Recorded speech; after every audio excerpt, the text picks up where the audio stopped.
Nous vivons peut-être l'époque la plus confuse de l'histoire de l'humanité. Sur le plan social, scientifique et moral, nous perdons pied et abandonnons, de multiples façons, tout semblant de valeur sûre. Les mots comme mâle-femelle, homme-femme, garçon-fille et mari-épouse, des mots qui, il y a seulement quelques années, auraient été compris par presque tous les êtres humains du monde occidental, voire du monde entier, sont maintenant remis en question et suscitent la confusion, la douleur, la colère, la protestation et même la haine. Le mouvement transgenre impose à tous de redéfinir certains des concepts les plus fondamentaux de la société et de la civilisation humaine. En conséquence, certains des fondements de la société et de la civilisation se dissolvent sous nos pieds. Et même si, à mesure que le mouvement prend de l'ampleur, nous sommes tous touchés d'une manière ou d'une autre, les victimes les plus tragiques de la confusion croissante de la société sont souvent les enfants, les plus innocents et les plus vulnérables d'entre nous. Qu'attend de nous exactement le mouvement transgenre? Comment en sommes-nous arrivés là? Qu'y a-t-il derrière ce mouvement? Et comment pouvons-nous retrouver la paix, la compréhension et la stabilité? Nous répondrons à ces questions et à bien d'autres, en vous expliquant tout ce qu'il vous faut savoir sur la question des transgenres. Rejoignez-moi et notre équipe pour cette édition spéciale du Monde de demain, alors que nous explorons ces questions et fournissons les réponses que peu sont prêts à donner. Rejoignez-nous pour découvrir la vérité sur le mouvement transgenre.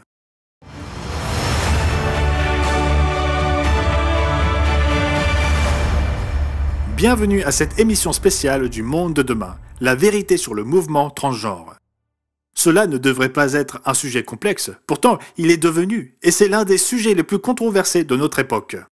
La civilisation occidentale a produit le génie musical de Mozart et la perspicacité mathématique et scientifique d'Isaac Newton, a sondé les profondeurs de l'atome et du monde quantique, a construit des avant-postes habités en permanence dans l'espace, et a donné au monde les pièces de Shakespeare, l'art de Rembrandt et du Caravage, et la beauté de la traduction de la Bible du roi Jacques.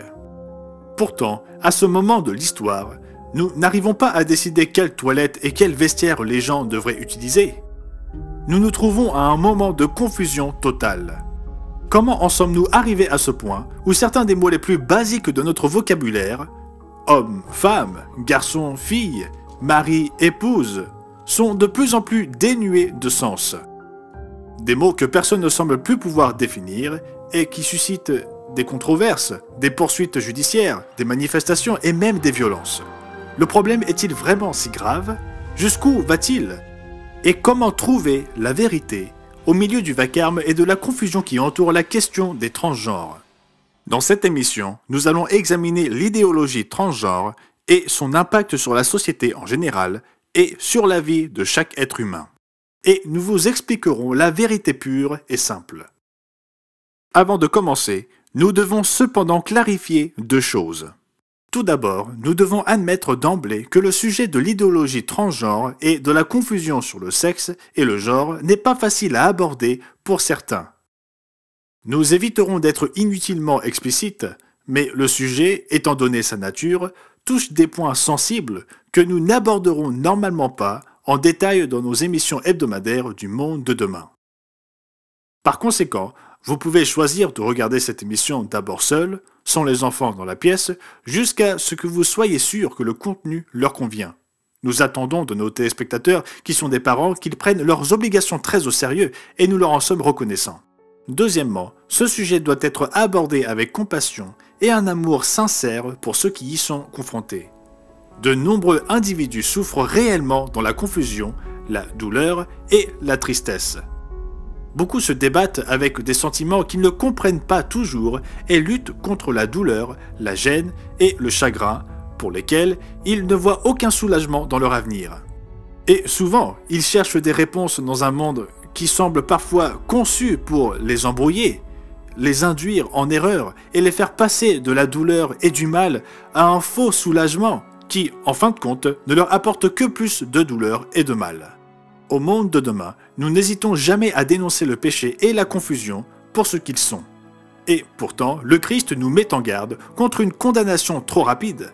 Lorsque ses disciples Jean et Jacques se sont montrés trop empressés à faire descendre le feu du ciel pour détruire ceux qui avaient manqué de respect à Jésus, il nous est dit que Jésus se tourna vers eux et les réprimanda, disant « Vous ne savez de quel esprit vous êtes animés, car le Fils de l'homme est venu, non pour perdre les âmes des hommes, mais pour les sauver. » Chaque être humain, y compris ceux qui font partie du mouvement transgenre ou qui luttent contre la dysphorie et la confusion de genre, a été créé à l'image de Dieu. Il les aime et prend soin d'eux, et le Fils de Dieu, le Sauveur du monde, est mort pour eux afin qu'ils aient la possibilité de connaître un jour la vérité et le but de leur vie, de se repentir et de croître dans la paix, la sagesse et l'amour, dans une relation d'amour avec leur Créateur. Ces personnes ne méritent pas d'être maltraitées ou haïes. Ce dont elles ont besoin, c'est d'aide, d'amour et de la vérité. Des vertus précieuses dans un monde qui fait avancer ses propres priorités sous couvert d'aide, qui dépeint le véritable amour comme s'il s'agissait de haine et qui construit ses visions du monde et ses philosophies sur des mensonges et de fausseté. Une aide réelle de l'amour et de la vérité sont ce que nous chercherons à fournir dans cette émission. Comme l'apôtre Jean l'a dit à ses lecteurs, nous avons de lui ce commandement, que celui qui aime Dieu aime aussi son frère. C'est l'amour pour notre prochain qui motive cette émission. L'amour pour ceux qui souffrent de la confusion des genres et pour leur famille. Et l'amour pour les nations et les peuples du monde sur lesquels le jugement pour le péché arrive et approche beaucoup plus rapidement qu'on ne le pense. Nous ne pouvons pas vous promettre un moyen facile de sortir de cette confusion, mais nous ferons de notre mieux pour dissiper les mensonges qui obscurcissent la voie à suivre et vous privent d'une base solide, et pour vous fournir la vérité qui vous aidera à éclairer votre chemin pas à pas. Donc une fois ces choses comprises, sautons le pas. Pour certains d'entre vous, il peut sembler étrange que nous devions même discuter de sujets tels que celui-ci. Après tout, dans le monde dans lequel vous avez grandi, tout était relativement simple. Vous saviez ce qu'était un garçon, ce qu'était une fille, ce qu'étaient les hommes et les femmes. Le genre n'était pas quelque chose qu'un médecin assignait à la naissance lorsque vous aviez un bébé et que le médecin disait que vous aviez un garçon ou une fille. Cette déclaration n'était pas considérée comme une assignation non contraignante basée simplement sur l'apparence extérieure des organes génitaux du bébé, quelque chose que l'enfant pourrait un jour être encouragé par son école ou la société, et encore moins par vous, à rejeter afin de choisir sa supposée vraie identité sexuelle. Au contraire, si le médecin disait « vous avez un garçon », c'était parce que, eh bien, vous aviez un garçon. Et si vous avez une fille, c'est parce que vous avez eu une fille. Dans 99,98% des naissances sans certains troubles graves du développement sexuel, cette détermination à la naissance était simple et incontestable. Mais plus maintenant. En fait, depuis le 14 juin 2021, l'Association médicale américaine recommande de supprimer la mention légale sexuelle des sections publiques des certificats de naissance pour ne pas attribuer un genre erroné. Pourquoi? Parce que les ingénieurs sociaux d'aujourd'hui nous disent que le genre n'est pas objectivement réel. Ils disent qu'il s'agit d'une simple construction sociale et que vous pouvez faire un mal incroyable à votre enfant en présumant de son genre sur la base du corps que vous voyez. Alors que voir un bébé avec un pénis signifiait que vous aviez un garçon, et que voir un bébé avec un vagin signifiait que vous aviez une fille. Nous sommes maintenant amenés à croire qu'il est vraiment impossible de le dire.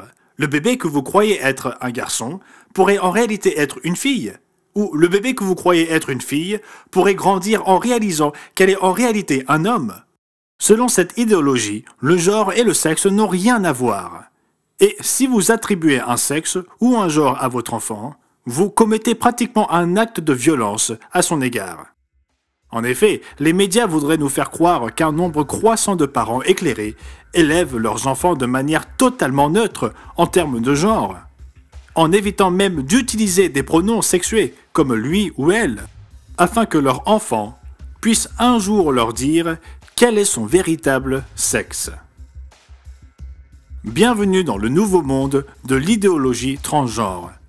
Et elle arrive dans une école, un hôpital ou un lieu de travail près de chez vous, si elle n'y est pas déjà. Dans son édition du 9 juin 2014, le magazine Time nous avait annoncé que cela allait arriver. Mettant en scène Laverne Cox, une personne transgenre, c'est-à-dire dans le cas de Laverne, un homme biologique qui veut être considéré comme une femme. Le magazine proclamait audacieusement que nous avions atteint le point de basculement transgenre et déclarait que les droits des transgenres étaient la prochaine frontière des droits civils en Amérique. Si nous n'avions pas pris le Time au sérieux, nous aurions dû le faire. Depuis lors, la question des transgenres n'a cessé de déferler sur la culture et la société comme une série infinie de vagues, écartant de leur chemin toute compréhension traditionnelle du sexe et du genre qui n'est pas fermement ancrée à rien de solide. Les lois ont changé, les écoles ont changé, et la vie a changé. Même la langue a été modifiée. Le mot « genre » existe depuis au moins les 14e et 15e siècles. Il était utilisé pour désigner les différentes catégories grammaticales de certaines langues, comme le français, l'espagnol, le portugais, et il était également utilisé comme synonyme de sexe. Pendant les quelques 600 dernières années, dire « mon genre est masculin » revenait à dire « mon sexe est masculin ». Aujourd'hui, les militants et les institutions qui les soutiennent nous disent que le genre est censé être fondamentalement différent et sans rapport avec le sexe. Regardez cette définition du mot « genre » dans le dictionnaire en ligne de la langue anglaise Merriam-Webster. La première définition est celle de la grammaire que nous avons mentionnée. La deuxième est « sexe », comme on pourrait s'y attendre. Ensuite, il s'agit des traits comportementaux, culturels ou psychologiques typiquement associés à un genre. Une notion qui s'est développée en particulier avec le mouvement féministe à la fin du XXe siècle. Puis juste en dessous, vous verrez « identité de genre ». Remarquez que c'est nouveau. Il suffit de remonter au plus tard au 25 novembre 2018. Ce que nous sommes en mesure de faire grâce au site internet Archive. Et vous verrez que le Merriam-Webster n'avait pas cette identité de genre dans la définition du mot « genre ». Pourquoi cela?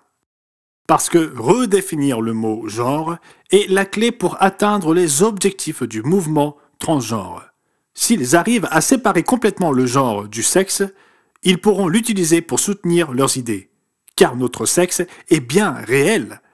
La biologie est indéniable. Et ils ne veulent pas que le genre représente quoi que ce soit de réel, juste des sentiments subjectifs fondés sur aucune réalité objective. Par exemple, suivons la définition. Si vous cliquez pour obtenir une définition de l'identité de genre, vous découvrez qu'elle est censée signifier le sentiment intérieur d'une personne d'être un homme, une femme, une combinaison d'hommes et de femmes, ou ni l'un ni l'autre. C'est la vieille idée de se sentir comme un homme piégé dans un corps de femme, ou vice-versa. Et pourtant, maintenant, on nous demande d'accepter le ressenti intérieur comme la réalité, et le corps comme quelque chose à ignorer ou même à changer si nécessaire, par la chimie ou la chirurgie, pour correspondre à ce sentiment intérieur. C'est littéralement une tentative de modifier la réalité pour l'adapter à ses propres désirs. Et remarquez les absurdités. Personne ne parlait d'être une combinaison des sexes masculins et féminins, ou d'être un troisième sexe humain qui n'est ni masculin ni féminin. Du moins, il ne le faisait pas avant. Nous y reviendrons plus tard dans notre émission. Mais aujourd'hui, le genre est tellement vide et dénué de sens que vous pouvez soi-disant être un homme, une femme, les deux, ou aucun des deux, dans un spectre infini de combinaisons et de possibilités. En fait, en 2014, ABC News aux États-Unis a rapporté que le géant des réseaux sociaux Facebook permettait désormais aux utilisateurs de sélectionner l'un d'au moins 58 genres. C'est la source de toutes les guerres des pronoms dont vous avez peut-être entendu parler.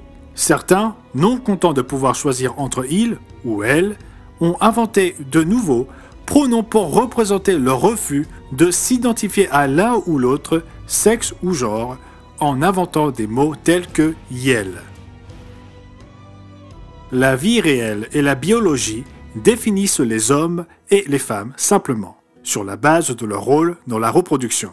Les hommes sont des humains adultes de sexe masculin qui produisent généralement de petits gamètes appelés spermatozoïdes. Et les femmes sont des humaines adultes de sexe féminin qui produisent généralement des ovules. Simple, objectif et précis. Pourtant, posez à un militant transgenre la question « Qu'est-ce qu'une femme ?» et attendez-vous à tout, sauf à une réponse simple, objective et précise. Ce n'est pas qu'il ne sait pas. Vous entendrez souvent des raisonnements circulaires tels que « Une femme est toute personne qui s'identifie comme une femme » ou « Une femme est toute personne dont le ressenti interne lui dicte qu'elle est une femme ». Mais ce sont des définitions absurdes. En fait, comment quelqu'un est-il censé savoir qu'il s'identifie comme une femme avec une telle définition? C'est comme dire qu'un chat est un animal qui agit comme un chat. C'est tout à fait futile. Lorsque nous abandonnons la réalité, seule la confusion demeure. Bien sûr, tout ceci ne serait qu'une discussion académique sur une nouvelle bizarrerie de la vie moderne, si les choses s'arrêtaient là, n'est-ce pas?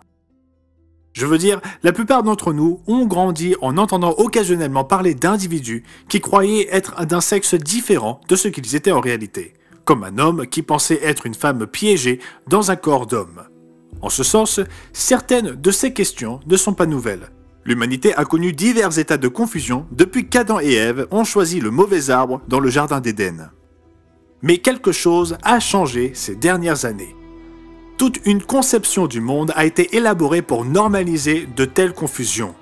Non pas pour obtenir de l'aide pour un tel individu, mais pour dire au reste du monde qu'une telle confusion indique en fait une vision plus précise de la réalité, dans laquelle le fait que nous soyons hommes ou femmes est déterminé uniquement par nos sentiments, et pas du tout par la biologie. D'où la guerre des toilettes de ces dernières années, qui voit maintenant des hommes biologiques utiliser les toilettes des femmes parce qu'ils déclarent être en fait des femmes. Maintenant, lorsqu'un homme barbu décide de se changer dans la même pièce qu'une jeune femme dans les vestiaires, parce qu'il affirme être lui-même une femme, on considère que c'est une forme de fanatisme que de lui demander sa carte d'identité. Après tout, s'il dit qu'il est une femme, qui peut s'y opposer? Et ne pas accepter l'auto-identification de quelqu'un comme une personne de l'autre sexe ou genre, peu importe la politesse ou le respect avec lequel vous le faites, est considéré comme un acte de violence littérale. On remarque le changement que connaît la société dans les chiffres. Un article de USA Today de 2018 cite des données gouvernementales qui estiment que 0,6% des adultes américains s'identifient comme transgenres. Pourtant, le même article rapporte qu'une enquête de 2016 auprès de près de 81 000 adolescents du Minnesota a révélé que plus de 2200 d'entre eux s'identifiaient comme transgenres ou non conformes au genre. Cela représente environ 2,7%, soit près de 4 fois la proportion des adultes. Comme toujours, si vous voulez comprendre les tendances, suivez la trace de l'argent. Une vaste quantité d'argent est versée pour soutenir une industrie en pleine croissance basée sur la remise en question de son genre et la recherche de traitements et de chirurgie pour ressembler au sexe opposé. En 2016, Business Insider a rendu compte du début de cette vague de financement dans un article intitulé « Explosion de la demande de soins médicaux pour les transgenres ». Grâce aux révélations de Caitlyn Jenner et d'autres personnalités, la sensibilisation du public aux transgenres et la demande de soins médicaux spécifiques aux transgenres, tels que le conseil, les traitements hormonaux et la chirurgie génitale, explosent, même pour les patients les plus jeunes. Dans la trentaine de cliniques pour jeunes transgenres qui existent aux États-Unis, des médecins comme Orson Kennedy peuvent à peine répondre à la demande. L'hôpital pour enfants de Lurie de Chicago, par exemple, a ouvert sa clinique transgenre il y a tout juste 4 ans, mais compte déjà 500 patients et une liste d'attente de 4 mois. L'hôpital pour enfants de Seattle a ouvert sa clinique en octobre et a immédiatement reçu des dizaines d'appels. La clinique d'Orson Kennedy, le centre de santé et de développement pour les transgenres de l'hôpital pour enfants de Los Angeles, est la plus importante du pays, puisqu'elle traite 725 jeunes transgenres de l'ouest des États-Unis. 500 de ces patients sont ceux d'Orson Kennedy. Son plus jeune patient a 3 ans. Prenez le soin de ne pas omettre de cette dernière phrase, que son plus jeune patient a 3 ans. Comme nous le verrons, ceux qui souffrent le plus de l'idéologie transgenre sont les enfants. Et notez également que ce rapport date de fin 2016. En mai 2021, la Society for Evidence-Based Gender Medicine notait que le nombre total de cliniques et de cabinets médicaux qui fournissent des interventions hormonales aux mineurs est actuellement estimé à plus de 300. Les interventions hormonales qu'il mentionne comprennent les bloqueurs de puberté, des hormones conçues pour empêcher un garçon ou une fille d'entrer dans la puberté, lorsque les différences entre les sexes s'accentuent, par exemple lorsque la pilosité sur le visage d'un garçon pousse et que sa voix devient plus grave, et lorsque les seins d'une fille se développent et que ses règles commencent. Au Royaume-Uni, les autorités ont entrepris d'élargir l'accès à ces services afin que chacun puisse obtenir des traitements hormonaux directement auprès de son médecin généraliste plutôt que dans une clinique spécialisée. Comme cela fut rapporté en mai 2021, le Dr Harriet Hutchinson, militante des droits des transgenres, s'est adressée au Parlement britannique en déclarant « Nous pensons que les cliniques d'identité de genre en tant que concept devraient être supprimées et que l'accès aux soins de santé tels que les traitements hormonaux peuvent se faire par le biais des soins primaires », ajoutant « Les gens devraient avoir le droit de modifier leur corps comme ils le souhaitent ». Fondamentalement, il n'est pas normal que la profession psychiatrique puisse décider si nous sommes ou non ce que nous pensons être. Cette idée d'autodétermination radicale, sans tenir compte de la réalité biologique objective, voire en la défiant, fut décrite de manière frappante par un écrivain transgenre influent, Andrea Long Chu. En tant qu'homme biologique qui s'identifie comme une femme, Chu écrivit un article pour le New York Times quelques jours seulement avant de subir une opération chirurgicale destinée à modifier ses organes masculins afin qu'ils ressemblent à des organes féminins. L'article était explicite et sans ambiguïté. « Jeudi prochain, j'aurai un vagin. L'intervention durera environ 6 heures et je serai en convalescence pendant au moins 3 mois. Jusqu'au jour de ma mort, mon corps considérera ce vagin comme une blessure. Il faudra donc l'entretenir régulièrement et douloureusement. Et son entretien nécessitera une attention régulière et pénible. C'est ce que je veux, mais il n'y a aucune garantie que cela me rende plus heureux. En fait, je ne m'y attends pas. Cela ne devrait pas m'empêcher de l'obtenir. » Chu conclut. Laissez-moi être clair, je crois que les opérations chirurgicales de toutes sortes peuvent faire et font une énorme différence dans la vie des personnes trans. Mais je crois aussi que la seule condition préalable à la chirurgie devrait être une simple démonstration de la volonté. Au-delà de cela, aucune douleur, anticipée ou continue, ne justifie qu'on la refuse. C'est le monde dans lequel nous sommes entrés, un monde défini par rien d'autre que le vouloir et dont la promotion est faite dans les pages de l'un des journaux les plus influents du monde. Ces interventions sont souvent irréversibles et elles sont de plus en plus souvent proposées à des mineurs et à des enfants, sur la seule base de leurs sentiments, leur ôtant tout espoir d'avoir un jour des enfants à eux, modifiant à jamais leur apparence et en les rendant pour toujours dépendants des injections hormonales et des chirurgies pour maintenir l'illusion contre nature que leur corps n'est pas le genre qu'ils sont en réalité. Des enfants considérés comme trop jeunes pour voter légalement, pour se marier, pour s'engager dans l'armée, ou même pour acheter de l'alcool, sont autorisés à prendre des décisions, même contre la volonté de leurs parents, qui affecteront leur vie à jamais. L'écrivain Abigail Shrier a réalisé une recherche remarquable sur la croissance et l'impact du phénomène transgenre, notamment en ce qui concerne l'augmentation alarmante des revendications transgenres chez les adolescentes. Un développement qu'elle compare à juste titre à une épidémie. Son livre, Dommages irréversibles, comment le phénomène transgenre séduit les adolescentes, est un ouvrage incontournable pour quiconque tente de comprendre ces tendances, leurs causes et l'ampleur des dommages causés. Dans son livre, Madame Shrier identifie plusieurs causes qui expliquent l'augmentation alarmante ces dernières années du nombre de personnes s'identifiant comme étant du sexe opposé et cherchant une aide médicale pour effectuer une transition au moyen d'hormones et d'opérations chirurgicales. L'une des principales différences entre cette folie psychiatrique et les précédentes est que l'épidémie de transgenre semble principalement induite par les pères, les médias et les écoles. Les adolescents d'aujourd'hui n'attendent pas de parler à un thérapeute pour savoir ce qui ne va pas chez eux. Ils s'installent simplement devant un écran, tapent sur Google "suis-je trans" et s'auto-diagnostiquent à partir de la liste des symptômes. En fait, les thérapeutes ne font qu'exacerber ou encourager un problème déjà existant. Ce rôle joué par les pairs, tant en ligne que dans la vie réelle, contribue à expliquer une partie de la croissance anormale que nous observons dans le nombre d'enfants et de jeunes adultes qui décident soudainement que leur genre ne correspond pas à leur sexe. L'influence des pairs, d'Internet et des réseaux sociaux a été bien documentée par le Dr Lisa Littman dans une étude publiée en août 2018.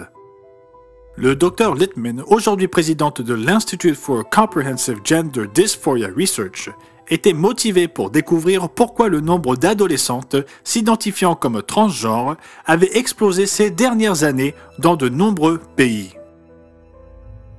Elle a découvert que les revendications transgenres et la dysphorie de genre se propageaient en partie comme une contagion sociale, c'est-à-dire que des personnes qui ne souffrent pas vraiment d'un problème particulier semblent attraper ce problème en étant exposées à d'autres personnes qui prétendent avoir le même problème.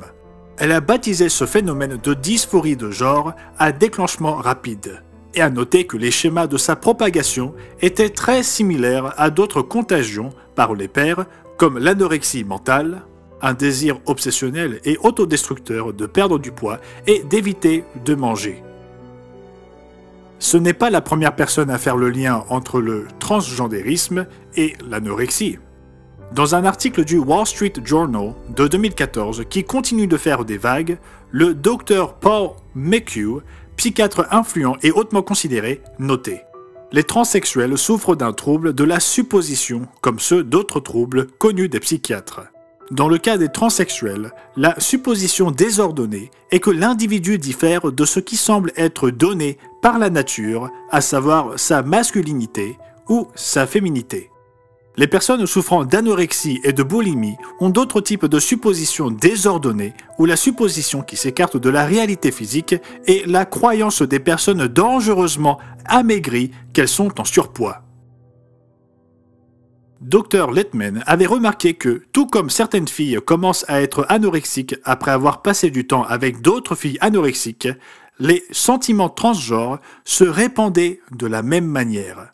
Non pas à cause d'un sentiment inné d'être du mauvais genre, mais en raison de l'influence des amis, des pairs et des réseaux sociaux.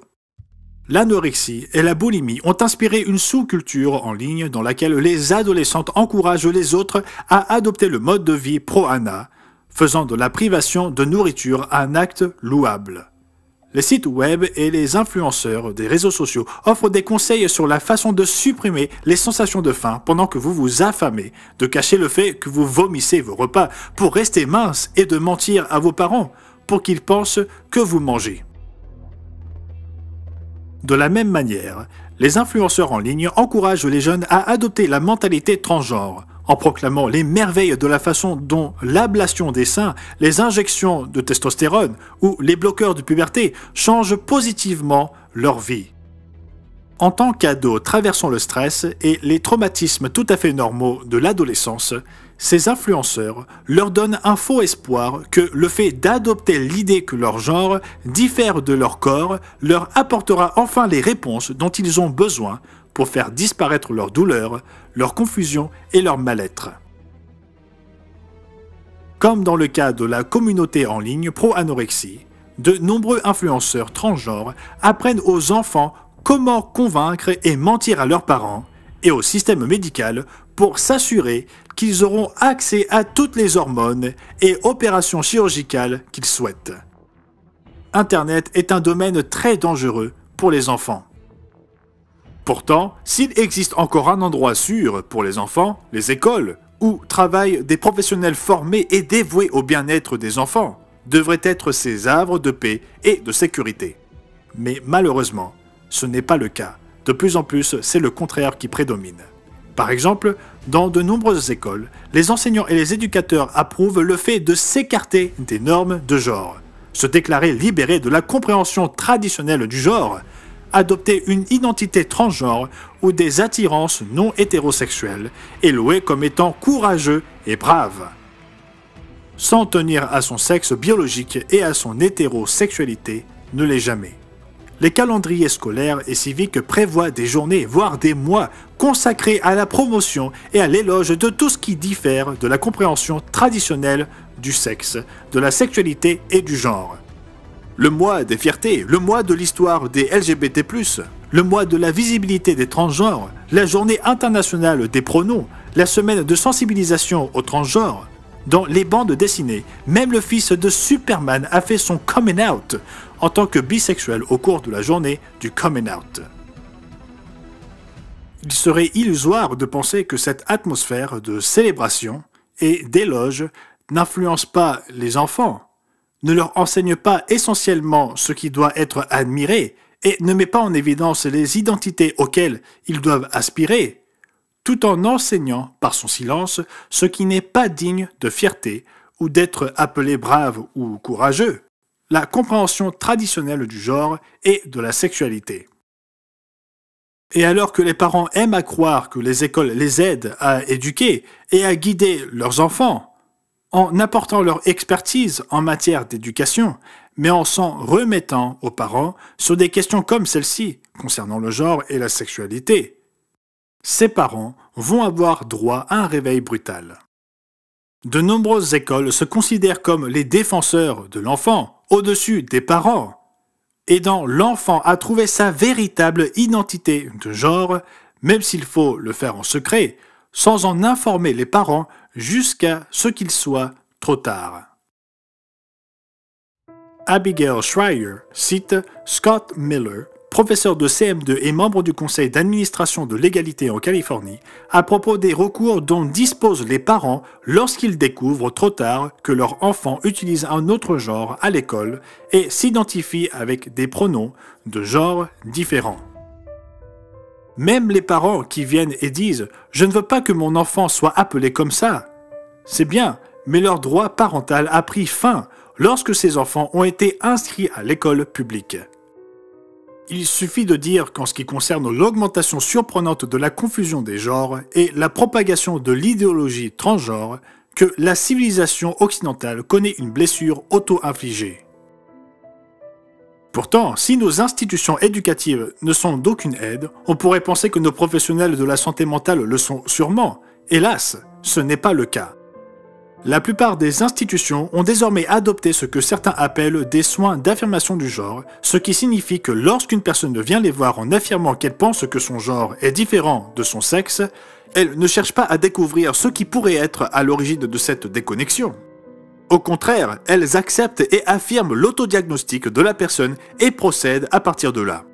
Cette approche affirmative est désormais acceptée par des organismes tels que les associations American Medical, American Psychological et l'American Academy of Pediatrics. Heureusement, comme le Dr McHugh, tous les professionnels ne sont pas d'accord avec le mouvement transgenre. Mais ils nagent à contre-courant et doivent souvent faire face à la honte publique et au tollé professionnel. Mais pensez-y. Encouragerions-nous une jeune fille dangereusement amaigrie qui souffre d'anorexie mentale en confirmant l'image qu'elle se fait d'elle-même comme étant grosse et en surpoids? L'aidons-nous en lui disant « Tu as raison, si tu crois vraiment que tu es obèse, alors tu l'es, et ne laisse personne te dire le contraire. Personne d'autre que toi ne peut décider de ta vérité. Si nous faisions cela, nous n'aiderions pas cette jeune fille, nous lui causerions du tort. » Imaginez en outre que nous lui prescrivions des médicaments pour réduire son appétit et que nous lui proposions des interventions chirurgicales telles qu'une liposuction ou des anneaux gastriques pour l'aider à éliminer la graisse et à perdre du poids encore plus rapidement afin de satisfaire son identité de fille en surpoids. Tout cela pendant qu'elle continue à dépérir et à souffrir. Il existe des troubles de l'identité qui sont très similaires à ce que nous observons dans la confusion transgenre. Des érudits et des chercheurs ont écrit sur la dysphorie ethnique, dans laquelle des personnes d'un groupe ethnique croient être d'un autre, et sur le trouble de l'identité et de l'intégrité corporelle, dans lequel des personnes en bonne santé s'identifient comme handicapées et souhaitent subir une intervention chirurgicale pour retirer des membres sains ou provoquer une paralysie artificielle. Pour de telles personnes, dont la vision d'elles-mêmes est déformée, quelle que soit leur conviction, nous ne les abandonnons pas à cette perception, ni n'entrons dans leur monde imaginaire. Nous nous efforçons de les ramener à l'acceptation de la réalité et à l'acceptation du corps qu'elles ont reçu en héritage. Nous nous interrogeons sur la logique et la compassion de toute société qui se contenterait d'affirmer leur identité confuse et leur permettrait de se faire du mal. Pourquoi traiter différemment la confusion concernant le genre d'une personne? En fait, il est prouvé qu'aider les gens à faire une transition vers une apparence correspondant à l'autre sexe ne résout pas les problèmes réels sous-jacents de la personne. Dans son livre « Quand Harry est devenu Sally », Ryan Anderson rapporte des preuves qui devraient nous faire réfléchir avant de considérer la chirurgie d'affirmation du genre comme une bonne solution à n'importe quoi. L'étude académique la plus importante et la plus rigoureuse sur les résultats de la transition hormonale et chirurgicale, publiée en 2011 par Cecilia DeJean et ses collègues de l'Institut Karolinska et de l'Université de Göteborg en Suède, a trouvé des preuves solides de mauvais résultats psychologiques. Par exemple, le taux d'hospitalisation psychiatrique des transsexuels post-opératoires était environ 3 fois plus élevé que celui des groupes témoins après ajustement en fonction des traitements psychiatriques antérieurs. Le risque de mortalité, toutes causes confondues, était significativement plus élevé, de même que le taux de condamnation pénale. Les tentatives de suicide étaient près de 5 fois plus fréquentes, et la probabilité de décès par suicide était 19 fois plus élevée, et là encore après ajustement en fonction des maladies psychiatriques antérieures. Il est important de noter que cette étude nous vient de Suède et qu'elle a porté sur un grand nombre de personnes vivant dans une région renommée du monde pour son acceptation des transgenres. Ce taux de suicide tragique ne peut être imputé à l'oppression, à la discrimination ou à un manque d'acceptation et de soutien sociétal, comme c'est souvent le cas dans les reportages courants. Même dans les régions du monde les plus tolérantes à l'égard des transgenres, la probabilité de décès par suicide est 19 fois plus élevée pour les personnes qui subissent une chirurgie de changement de sexe, même après ajustement pour d'autres problèmes psychiatriques éventuels. Quelle tragédie!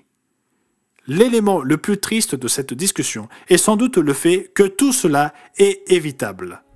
Dans sa propre enquête sur l'historique des recherches sur le sujet, le Dr McHugh rapporte que 70 à 80% des enfants qui ont signalé des sentiments transgenres mais qui n'ont pas été traités médicalement ou chirurgicalement n'avaient finalement plus ces sentiments et avaient accepté leur sexe et leur genre biologique. Ils s'en sortent tout simplement en prenant de l'âge. Malheureusement, la société oriente ses systèmes éducatifs, politiques et de soutien social pour empêcher les enfants de simplement s'en sortir. Plutôt que de laisser la nature suivre son cours, nous intervenons auprès de ces enfants en augmentant même le nombre et en leur rendant la vie plus difficile. C'est vraiment tragique. Abigail Shrier rapporte dans son livre que le Dr McHugh garde espoir. Le Dr McHugh croit que la folie des transgenres se terminera probablement comme la folie des personnalités multiples, devant les tribunaux, avec des patients qui poursuivent leurs médecins. Certaines de ces adolescentes, dit-il, se réveilleront à l'âge de 23-24 ans et diront « Me voici, j'ai une barbe d'un jour, je suis mutilée et je suis stérile et je ne suis pas ce que je devrais être. Comment cela est-il arrivé ?» Nous pouvons espérer que le Dr McHugh a raison, qu'il ne s'agit que d'une mode passagère. Après tout, tant que cet engouement aura une emprise sur notre société, les gens en souffriront. Les signes ne sont pas bons. En fait, les idéologues du genre ont amplifié le conflit. Les militants transgenres ont apparemment fini par reconnaître qu'au fond, nous savons tous que le genre et le sexe sont inséparables. On ne peut pas transformer le genre en une fantaisie vide de sens, car il fait partie intégrante du sexe, et la réalité binaire du sexe est indéniable. Le genre masculin et féminin sont réels et fixes. Comme le dit Ryan Anderson dans son livre, les meilleures connaissances en biologie, en psychologie et en philosophie permettent toutes de comprendre le sexe comme une réalité corporelle et le genre comme une manifestation sociale du sexe corporel. La biologie n'est pas du fanatisme. Pourtant, nos maîtres à penser de l'identité de genre ne se laisseront pas faire. Et si la réalité biologique entrave leurs plans, alors ils partent en guerre contre la réalité biologique. Et il semble qu'ils soient en train de gagner. La tendance chez les biologistes est désormais, du moins publiquement, de traiter non seulement le genre comme un spectre continu de possibilités, mais aussi le sexe biologique. Et comme certains l'ont noté, ne pas être d'accord publiquement, c'est risquer sa carrière professionnelle et devenir une victime de plus de la culture de l'effacement. Comme pièce à conviction, je présente la revue Scientific American. En septembre 2017, le magazine Scientific American a publié cette infographie censée expliquer comment l'identification du sexe humain va, je cite, au-delà de XX et XY, en référence au chromosome XX normalement présent chez les femmes et aux chromosomes XY normaux des hommes. Compte tenu de l'incroyable quantité d'informations complexes, l'infographie est impressionnante dans sa conception. La rédactrice graphique de Scientific American, Amanda Montañez, a dirigé la tâche en collaboration avec la chercheuse et experte en visualisation de données Amanda Hobbs et le studio de visualisation de données Pitch Interactive pour organiser les informations sur les troubles du développement sexuel. Le Dr Amy Wyszynski, spécialiste des troubles du développement sexuel à l'Université d'Oklahoma, a été invitée à revoir le travail et à s'assurer de son exactitude. J'ai le privilège de travailler avec des graphistes dans notre département éditorial, et je sais que prendre des sujets complexes et créer une représentation visuelle pour les rendre plus compréhensibles est une tâche ardue. Amanda Montañez est fière de son projet pour Scientific American.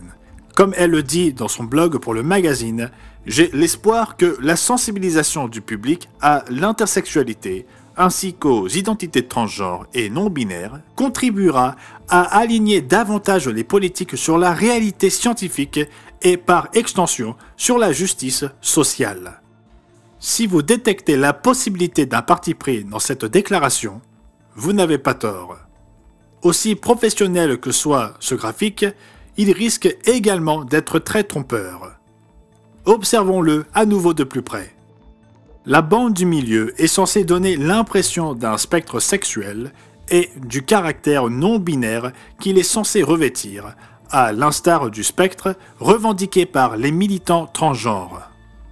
Les femmes biologiques typiques sont illustrées par l'extrémité gauche. Les hommes biologiques typiques par l'extrémité droite, avec un grand espace entre les deux. Ensemble, ces deux zones masculines et féminines typiques ne représentent qu'environ 14% de l'ensemble du spectre sur le graphique. Les 86% restants étant occupés par l'espace nécessaire pour détailler tous les troubles du développement que Scientific American veut qualifier d'intersexués, l'implication étant que, d'une manière ou d'une autre, ceux qui entrent dans cette gamme ne sont pas complètement masculins ou féminins, mais quelque chose entre les deux. Cependant, si le graphique était modifié pour représenter le nombre réel d'individus qui présentent ces caractéristiques, nous constaterions quelque chose d'extrêmement différent. Certains auteurs, comme le Dr Anne Fausto-Sterling, avancent les chiffres les plus généreux concernant les personnes souffrant de troubles intersexuels. Ils affirment que jusqu'à 1,7% des individus devraient être considérés comme appartenant à cette catégorie. En utilisant cette mesure, notre spectre ressemblerait à ceci. Une différence significative, n'est-ce pas? Cependant, d'autres pensent que même 1,7% est trop important. Dans un article publié dans le Journal of Sex Research, le Dr Leonard Sachs a contesté cette estimation, soulignant qu'elle inclut des conditions que de nombreux cliniciens ne considèrent pas comme vraiment intersexuées, telles que le syndrome de Klinefelter, le syndrome de Turner et l'hyperplasie surrénalienne tardive. Lorsque l'on utilise une définition plus précise d'une véritable condition d'intersexualité, il affirme que la véritable prévalence de l'intersexualité se révèle être d'environ 0,018%, soit presque 100 fois moins que l'estimation de 1,7% de Forstall-Sterling. En regardant à nouveau notre graphique, si le nombre de troubles véritablement intersexués est réduit à 0,018%, notre image change d'autant plus radicalement. En fait, même si vous regardez cette émission sur un écran à résolution 4K, nous devrions utiliser toute la largeur de l'écran pour cette image afin que la partie intersexe du soi-disant spectre représente un peu plus de la moitié d'un seul pixel. Utiliser de tels troubles pour affirmer que le sexe humain n'est pas binaire, qu'il y a en quelque sorte plus de deux sexes humains, est tout simplement trompeur, même si l'intention est innocente et compatissante. C'est comme si l'on constatait que 2 êtres humains sur 10 000 naissent avec une jambe manquante ou partiellement formée et que l'on déclarait ensuite que l'humanité n'est pas réellement bipède. Les personnes atteintes de tels troubles du développement sexuel sont des êtres humains qui méritent notre amour, nos soins et notre soutien, et qui doivent être traités avec dignité. Mais utiliser leur état pour nier la réalité biologique du sexe est une tromperie pure et simple et un manque d'intégrité professionnelle au nom de l'ingénierie sociale. Le biologiste Colin Wright a dénoncé la tromperie qui consiste à prétendre que le sexe humain est une illusion dans de nombreux médias. Dans un article intitulé « Sans embâge, le sexe n'est pas un spectre », publié dans son bulletin sur la plateforme Substack, subtilement nommé « Le dernier rempart de la réalité », il souligne que les affirmations relatives à un hypothétique spectre biologique du sexe ou à des sexes hypothétiques autres que masculin ou féminin, sont essentiellement un effort pour légitimer le concept d'un spectre des genres. Sa clarté quant à ce qui fait biologiquement d'une personne un homme ou une femme est louable et indiscutable. Mais en tant que diplômé en mathématiques, ce que j'ai le plus apprécié, c'est la façon dont il utilise un jeu de pile ou face pour expliquer la réalité des deux sexes biologiques uniques. Par analogie, nous jouons à pile ou face pour rendre aléatoire une décision binaire, car une pièce n'a que 2 faces, pile et face. Mais une pièce de monnaie a aussi une tranche, et environ un lancé sur 6000, soit 0,0166%, avec une pièce de 5 centimes, tombera dessus. C'est à peu près la même probabilité de naître avec un trouble intersexe. Presque tous les lancers de pièces de monnaie sont soit pile, soit face, et ces piles et ces faces ne présentent pas de variation ou de combinaison. C'est parce que pile et face sont des résultats qualitativement différents et mutuellement exclusifs. La probabilité de tomber sur la tranche ne change rien à ce fait. Pile et face, malgré l'existence de la tranche, restent des résultats distincts. Personne ne conteste qu'un tirage au sort de pièces de monnaie pile ou face est autre chose que fondamentalement binaire, ou ne parle des résultats d'un lancer de pièces de monnaie comme existant sur une sorte de spectre continu. Et il ne devrait pas non plus le faire avec le sexe et le genre humain. Il n'y a que 2 sexes, l'homme et la femme. Quiconque s'efforce de dire le contraire est déterminé à vous vendre quelque chose. La science est censée révéler des vérités sur le monde naturel et non servir à des mouvements sociaux ou des idéologies politiques. Espérons que davantage de scientifiques commencent à redécouvrir l'importance de la vérité dans leur communication et dans leur rôle de gardien de la confiance du public. Quelle est la cause réelle du mouvement transgenre ? Comment le monde en est-il arrivé à un point où il ignore si facilement et volontairement la réalité ? En fait, notre civilisation ne se contente pas d'ignorer la réalité, elle est activement en guerre contre elle, cherchant à éradiquer tout sens de ce qui est réel et à la remplacer par une fiction dangereuse et fondement. Comment l'humanité en est-elle arrivée là ? Eh bien, il y a certainement beaucoup de causes dont nous pourrions parler, comme le postmodernisme, les théories critiques et les diverses approches de la déconstruction des valeurs, et franchement, j'aime ces discussions. mais il y a une cause bien plus profonde que ces philosophies. Si nous voulons comprendre ce qu'il y a derrière le mouvement transgenre, nous devons être prêts à creuser jusqu'à la racine de cette idéologie. Et cette racine est la volonté de l'homme, depuis le tout début, d'ignorer le dessein, la conception et la volonté de son Créateur. Dans le livre de la Genèse, nous lisons le récit de la création par Dieu du tout premier homme et de la toute première femme, Adam et Ève. Et les leçons que l'on peut en tirer sont profondes et concernent directement le moment de folie et de confusion culturelle que nous vivons actuellement. Par exemple, dans Genèse 1, au début du verset 1, nous lisons « Au commencement, Dieu créa les cieux et la terre. La terre était informe et vide. Il y avait des ténèbres à la surface de l'abîme, et l'Esprit de Dieu se mouvait au-dessus des eaux. » Les mots « informe » et « vide » du verset 2 sont traduits de deux mots hébreux, « tohu » et « bohu », et ils suggèrent un état de chaos et de désolation. Après la création initiale du monde, et pour des raisons que nous avons expliquées dans d'autres émissions et ouvrages, le monde est devenu informe et vide, un état de chaos et de destruction, ou tohu et bohu. Puis, dans le reste de la Genèse 1, nous lisons comment Dieu met de l'ordre dans cette confusion pour rétablir la fondation du monde. Et il le fait en délimitant des bornes qui apportent de l'ordre. Au verset 3 à 5 de Genèse 1, il sépara la lumière des ténèbres. Au verset 6 à 8, il sépara les eaux qui sont au-dessous de l'étendue d'avec les eaux qui sont au-dessus de l'étendue. Au verset 9 à 10, il sépara les eaux de la terre ferme. Le Créateur établit l'ordre en plaçant des limites indispensables là où il n'y en avait pas. Au verset 26 et 27, il établit une limite entre les animaux, chacun étant fait selon son espèce, et l'humanité, qui est faite à sa propre image divine.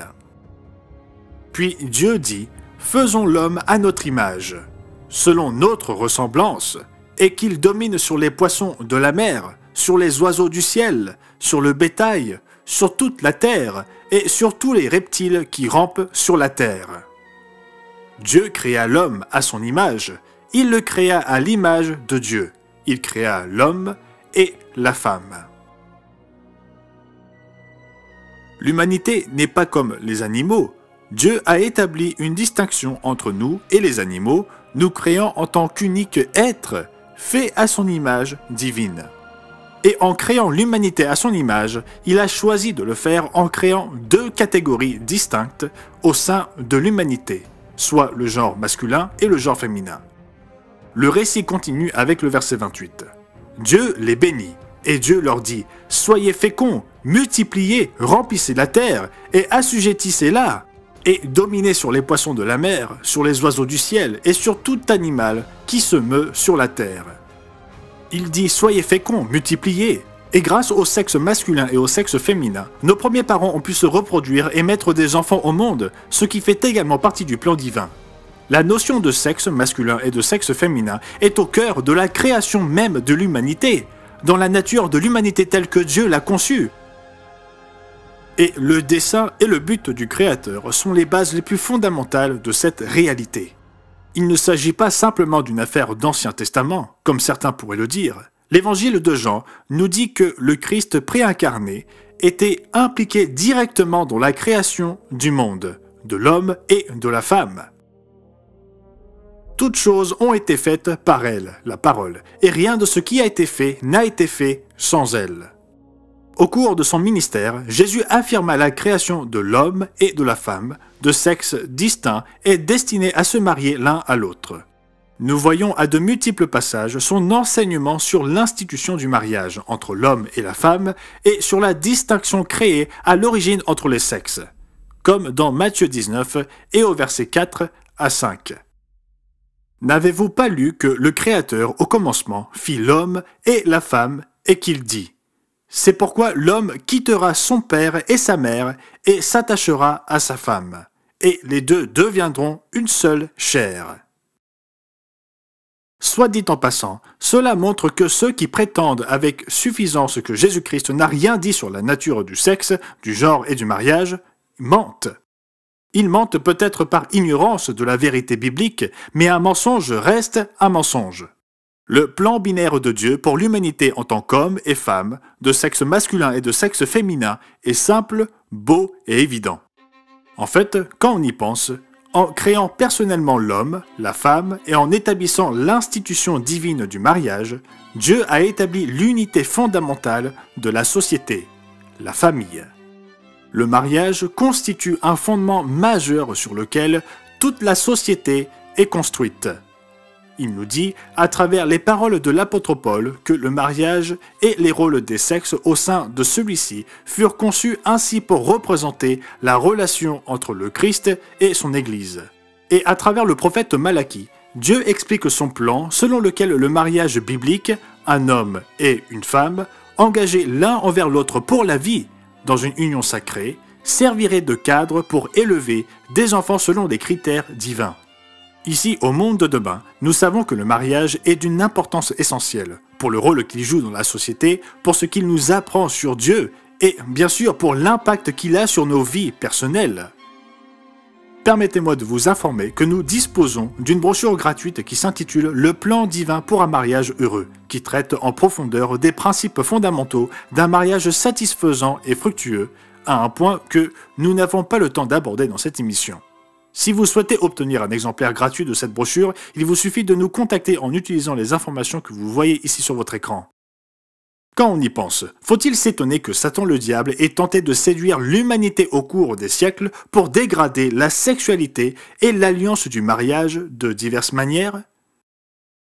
Comme nous l'avons montré, cela inclut les attaques actuelles contre les fondements les plus essentiels de l'humanité et de la famille, où nous ne pouvons même plus définir les mots masculin, féminin ou homme, femme. Notre Créateur comprit combien il était essentiel de maintenir les distinctions qu'il avait établies selon l'ordre naturel. Et il prononça des lois et des statuts pour y parvenir. Par exemple, dans le Deutéronome chapitre 22 et au verset 5, Moïse rappelle aux Israélites l'enseignement de Dieu, en disant: « Une femme ne portera point un habillement d'homme, et un homme ne mettra point des vêtements de femme, car quiconque fait ces choses est en abomination à l'Éternel, ton Dieu. » Bien sûr, les styles changent au fil des siècles, et peu d'entre nous s'habillent avec des vêtements d'il y a 3000 ans. Cependant, au sein des nombreux styles vestimentaires que l'humanité crée dans les nombreuses cultures du monde, Dieu s'attend à ce que la distinction entre l'homme et la femme, telle qu'il les a créés, soit maintenue et respectée. L'apôtre Paul s'est opposé à la dissolution de ces limites à son époque en discutant entre autres de la longueur des cheveux avec les premiers chrétiens. Peut-être que la nature libératrice de la vie en Christ, par laquelle les femmes étaient respectées et appréciées en tant que bénéficiaires à part entière du salut, contrairement à la façon dont les femmes étaient traitées dans la plupart des cultures de l'époque, avait amené certains à commencer à perdre de vue le dessein divin que Dieu a institué dans l'humanité et les rôles distincts que le Créateur avait prévus pour l'homme et la femme.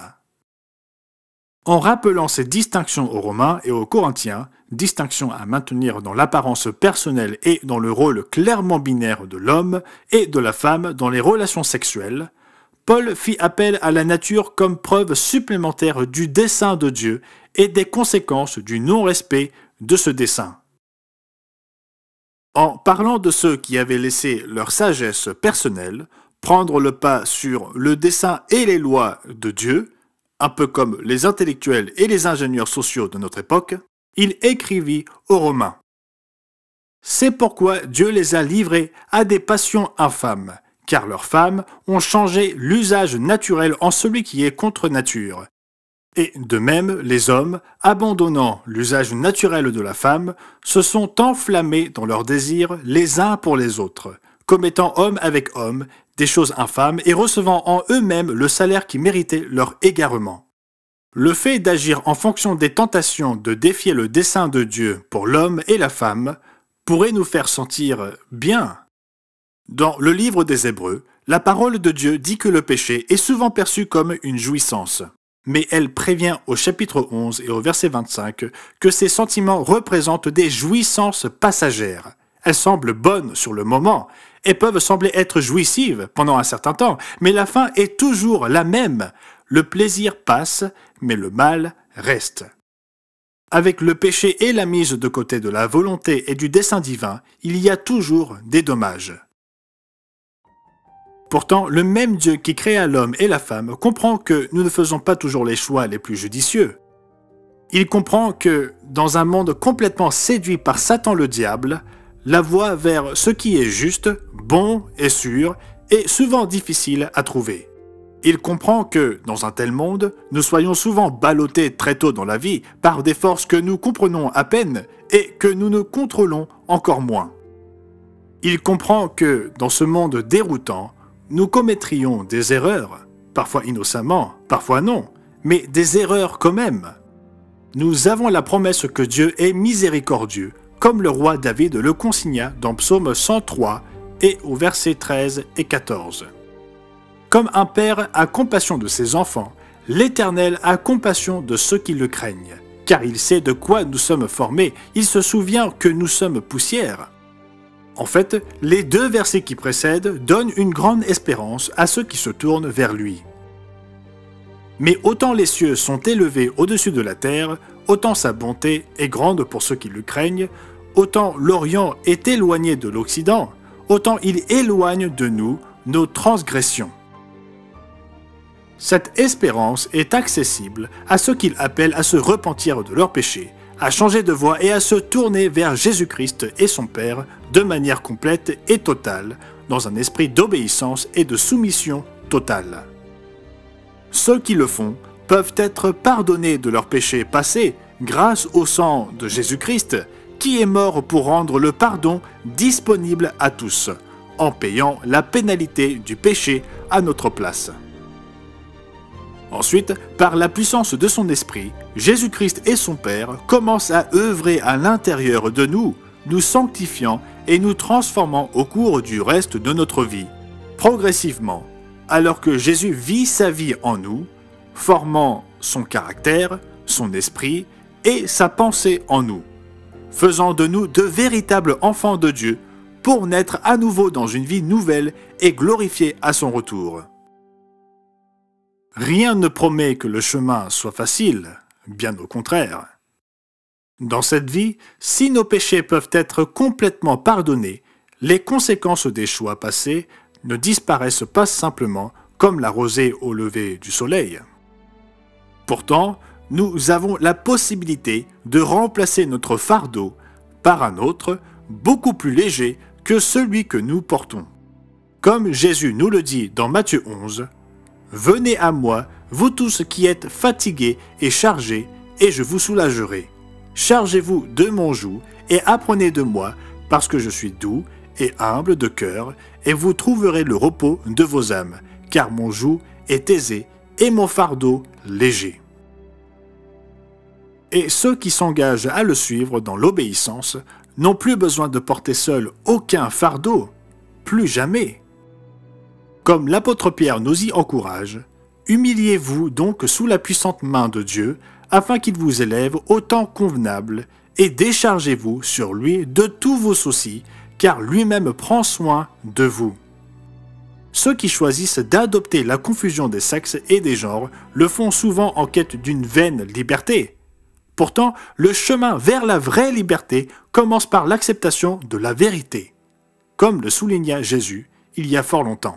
Et il dit aux Juifs qui avaient cru en lui, « Si vous demeurez dans ma parole, vous êtes vraiment mes disciples. Vous connaîtrez la vérité, et la vérité vous rendra libre. » Cette liberté commence dans cette vie, puis trouve son accomplissement ultime dans la famille de Dieu, glorifiée au retour du Christ et dans la souveraineté du royaume de Dieu ici-bas dans le monde, où les mensonges du diable seront bannis, où les lois et le dessein de Dieu guideront l'humanité dans une coexistence pacifique, et où les êtres humains des deux sexes, hommes et femmes, trouveront le sens et le but de leur vie qu'ils ont toujours cherché à comprendre au plus profond de leur être. Que Dieu hâte l'arrivée de ce beau jour, que la vérité pure et simple sur ce sujet vous guide dans vos efforts pour chercher sa face et découvrir son but pour vous. De ma part et de celle des co-présentateurs du Monde de demain, Gerald Weston, Richard Ames et Ron McNair, mais aussi de la part de tous ici au studio du Monde de demain, nous vous souhaitons la paix d'esprit qui découle de l'adoption de la vérité de Dieu, de la foi en Jésus-Christ et de la promesse de son message du royaume à venir. En attendant de vous revoir, prenez soin de vous.